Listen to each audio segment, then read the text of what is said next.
বছর দশেক আগের কথা, যখন খালেদা জিয়াকে গৃহবন্দী করা হলো তখন ১,০০০ নেতা কিংবা ১০টা নেতাও তাকে সেখান থেকে ট্রাকটা সরাই তার বাসা থেকে তাকে বের করতে পারেনি। কিন্তু আজকে দেখেন, মানুষের কারণে, মানুষের ভিড়ের কারণে খালেদা জিয়ার গাড়ি বিমানবন্দর থেকে বের হয়ে আসতে পারতেছিল না। এই আজকের নেতারাই তাকে জেলে দিয়ে চলে আসছিল। কেউ একজন বলে নাই যে আমার নেত্রী জেলে, আমিও স্বেচ্ছায় কারাবরণ করব। এই কথাটা বলার মতো সেদিন কোনো লোক ছিল না। একটা বালুর ট্রাক সরাতে পারে নাই। আজকে দেখেন, সুসময়ে আপনার পাশের মানুষকে জায়গা দেওয়ার মতো জায়গা পাবেন না, অথচ আপনার দুঃসময়ে আপনি অনেক দূর তাকিয়েও একটা মানুষ খুঁজে পাবেন না। মানুষের সবটাই আসলে এমন। আমরাও কি আসলে এমন না যে আমাদের ক্ষমতা থাকলে, আজকে আমাদের ক্ষমতা আছে বিদায়, যাদের ক্ষমতা আছে আজকে তাদের পেছনে অনেক মানুষের লম্বা সিরিয়াল।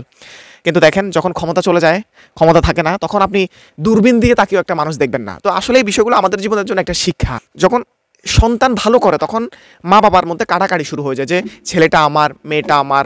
কিন্তু যখন মেয়েটা খারাপ কিছু করে তখন সন্তানকে অস্বীকার করে। মানুষের স্বভাবটাই আসলে মনে হয় এইরকম। তবে যারা ক্ষমতাবান বা ক্ষমতায় যাচ্ছেন বা ক্ষমতায় পাবেন আগামীর দিনগুলোর কথা বলছি, ভুলে যায় না যে দুঃসময় আসলে কাউকে খুঁজে পাওয়া যায় না। সুতরাং আপনার সুসময় যখন থাকবে তখন আপনার আশপাশের দুধের মাছিগুলো দেখে অনেক বেশি উৎফুল্ল হয়ে যাবেন না, অনেক বেশি অহংকারী হয়ে যাবেন না, অনেক বেশি অ্যাক্সেস করে ফেলবেন না। তাহলে দেখবেন আপনার দুঃসময়ে আপনি খুব ভালো বিপদে পড়ে যাবেন, খুব ভালো মানে খুব ভয়ঙ্কর বিপদে পড়ে যাবেন।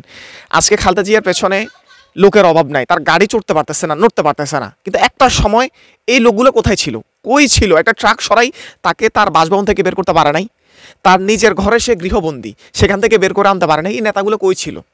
এই প্রশ্নগুলোকে আপনাদের মনের মধ্যে আসে না? আসার কথা, আসার দরকার। আসলে আমরা মানুষ হিসাবে আমাদের এই প্রশ্নগুলো আনা দরকার, চিন্তা করা দরকার, ভাবা দরকার। আজকে এই যে বিশাল প্রতিপত্তি, প্রভাব সব কিছু রেখে আওয়ামী লীগের নেতাকর্মীদেরকে ভারত সহ বিভিন্ন দেশে পালাই যাইতে হয়েছে। একটা সময় তাদের ক্ষমতার দাপটে মানুষ কথা বলতে পারে না, মানুষ টিকতে পারে না, দাঁড়াইতে পারে নাই, চোখ তুলে তাকাইতে পারে নাই। ক্ষমতা আসলে চিরস্থায়ী না। এগুলো থেকে আমাদের শিক্ষা নেওয়া দরকার। সেই শিক্ষা যদি আমরা নিতে না পারি তাহলে ইতিহাসের রাস্তা করে আমরা হারাই যাব। যাই হোক, ভালো থাকবেন। আসসালামু আলাইকুম।